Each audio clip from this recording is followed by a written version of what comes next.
Hi guys, welcome back to my channel. My name is Tashana. If you are new here, welcome, and if you're not, welcome back. Thank you guys so much for coming. In today's video, I'm going to be talking about 10 things that you should know or just be prepared for being the only black person at your job. Already, you know it. Top everything, you know it. King already, you know it. My body soul got a king body. Body gon' shine, bling bling body. Calling all the shots, ring body. But number one, your hair. Be prepared for people touching your hair, people staring at your hair, people just giggle if they don't understand your hairstyle. Black women don't do their hair to impress you, and you might not understand. It's not about you.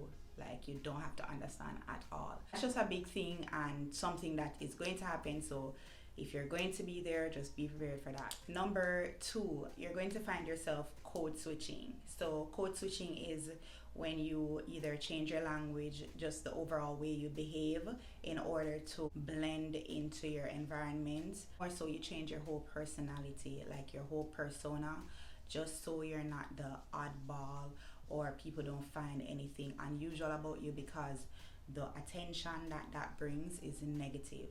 The attention is mostly negative. Once the people that I work with or have worked with in the past, once you start getting attention from them, it's usually some type of negative attention. It usually comes with some kind of negative behind it. It's never just attention and it passes. It's always, okay, I saw her and also she did this thing. So for me, I try to make sure that I pretty much go under the radar or go invisible, because I don't want unwanted attention.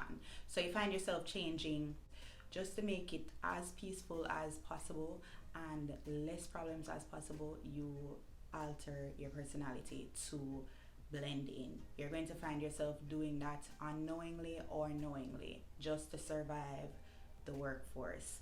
And it is very draining, because imagine every day you go in for 8 hours, 6 hours, whatever your work schedule is, and you're putting on a facade just to get through the work day.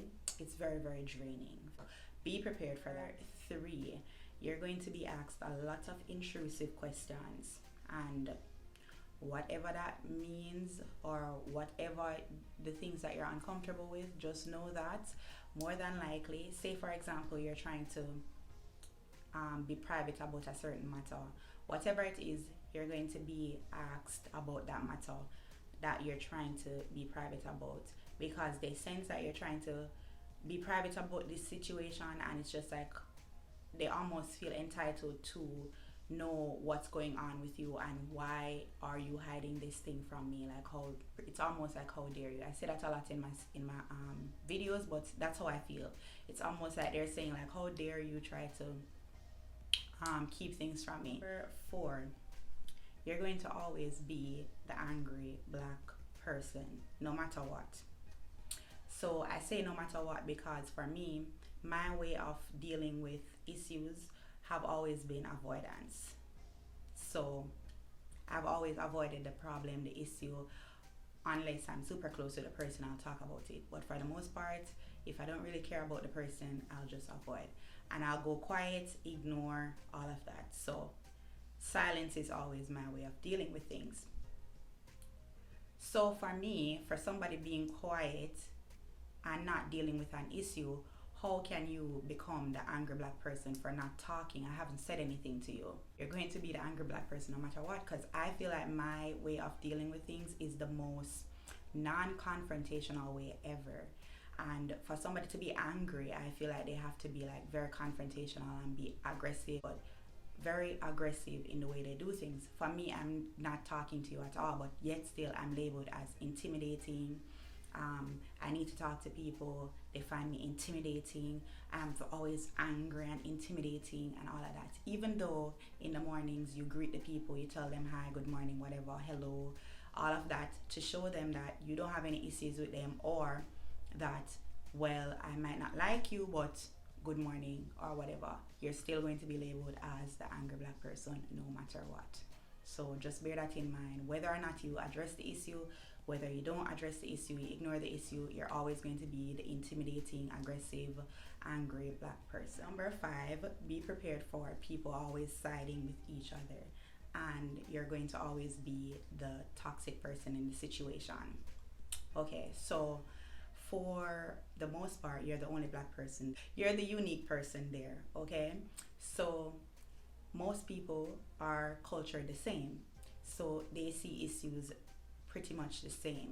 They kind of have the same outlook because they're all in a little bubble. Well, for where I have worked, they're pretty much all in a bubble, and they don't understand like issues going on outside of where they live, or even outside of the country. Just very much lack knowledge. So if you are offended by something that they say, because they're pretty much similar in mindset, if you say you're offended by the issue, you're going to be the one creating the toxic environment, because nobody else sees it the way how you see it. And for example, let me say this: I have been in a situation where a coworker did something, and the thing was very, very okay, and his intention might have not been real. I don't know what his intentions are. The hearts of men are deceitful and desperately wicked above all things. I don't know the intention of people. So what he did was very offensive. So when I outed the person on, all the other white people came running to the person's defense. This is not what he meant. He was sorry, but this is not what he meant, and da da da da da, and tried to tell me that this is not what he meant.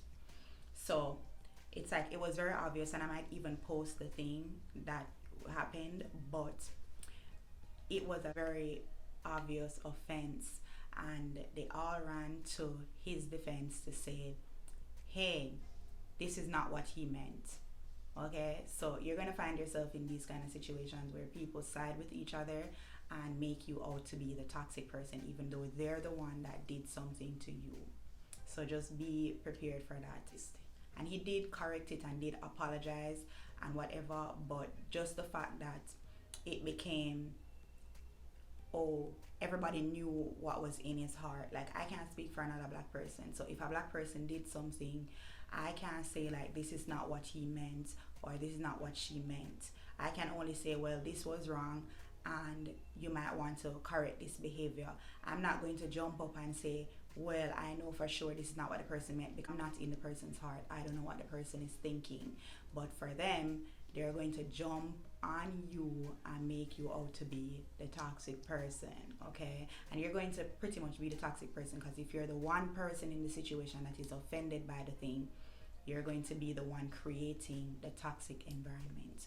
So just be prepared for that. Number 6, your pay. So you're going to find yourself doing double the work that your white counterparts will do or have to do for you to get the same amount of pay. That's self-explanatory. Just be prepared for that. Number 7, you're going to be asked questions like, when are you leaving?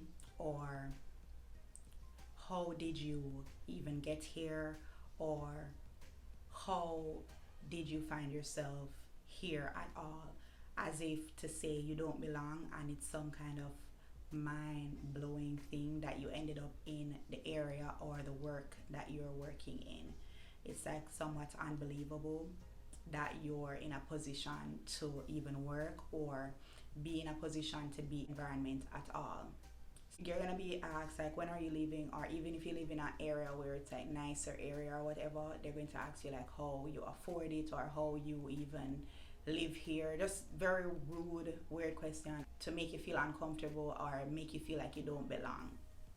Okay, and then people are going to even hint at you need to live. Like I said, people have said to me like, oh, it's so boring here, like why do you even want to live here? It's a thing that they do to make you feel like they care about your well-being, but it's almost like telling you like you should leave. And it wouldn't be a problem if it was one person doing it, but multiple people do it. So then you realize that why you constantly asking me this, or why is almost all of you constantly asking me this or saying something in regards to this, like what is your issue? Do you ask every white person that moves to this area that why are they here. Do you ask them that? No. They move and they live and they work and they continue. But because you're the black person there, it's almost like, why are you even here? So be prepared for that. Number 8, you're going to be the token black person. So for me, I remember working at one job and my coworker, how do I say this without giving it away? Anyways, so working at the job, and it was made known to me that there can only be a set number of black persons there. So just be prepared for being the only person there for a very long time, because the clientele, quote unquote, wants to see or doesn't want to see too many black persons, and you're going to make the environment shift if you invite too many black persons around. So be prepared for that, and they'll say it in ways, very subtle ways, but if you're intuitive, you'll get what they're saying. So for me, I was told like, oh, are you going to be inviting your friends? And when they say friends, they're not talking about white friends. They're asking me, I know they're asking me, am I going to be inviting a bunch of black people? Okay, so yeah, be prepared for that in very subtle ways. You're not crazy, you're not overthinking it. This is what they're doing, they know what they're doing, and they're trying to make you uncomfortable so that you will leave. Okay. Number 9, be prepared to always be watched. Okay, and also they're going to let you know that you're being watched. Be prepared for somebody always letting you know that you're being watched, that there are cameras and all of that. Something that they wouldn't go to their white counterparts and tell them like, oh, you know, there's cameras every single waking moment. Oh, there's cameras, please be mindful, there's cameras, blah blah blah. Even if you're not doing anything, just randomly letting you know there's cameras. Or for me, it was always letting me know that the cameras are being fixed or they're working on the cameras now, stuff like that. Even though every single time when anything has happened, like anything has been stolen or anything like that, it's always the blonde hair, blue-eyed people. It's always the girl that nobody would have thought would have stolen something. It's always those people. It's still not going to be enough. It's still going to be, you're the person that needs to be watched. So just be prepared for that. And lastly, be prepared for people fetishizing you. The 1 or 2 or 3 people that feel like they need to let everybody know that they're into black girls and talk about constantly just being like objectifying, and to me it's very degrading, and they think it's a compliment and they think it's something that you would want to hear, but it's just like, would you go above and beyond saying that how much you're into a white person or how much you're into somebody for their skin or for their eyes or for the this and that? It's just very objectifying and degrading, and be prepared for that. Okay, and it's their way of saying, well, I'm cool, or I'm into what you're not into. So it's just like, I'm a person, like, do you like me or do you not like me? Like, it doesn't have to be because I'm black, you know. So yeah, be prepared for that. So how do I feel about it? How does it make me feel? For me, I pretty much pity them, because it's just like, if you think you're better than me, quote unquote, why do you need to make me so much of your attention? And do you really think you're better than me then? Because if you're better than somebody, they shouldn't matter to you. Like, you should just like see them and don't see them. If you really think you're better than me, or that you're above all of this and whatever, you shouldn't be focusing on me. But you focus so much on me, and then it makes me know that I must be a real problem in your life, or you must really be a jealous, envious person. And that's just how I see it.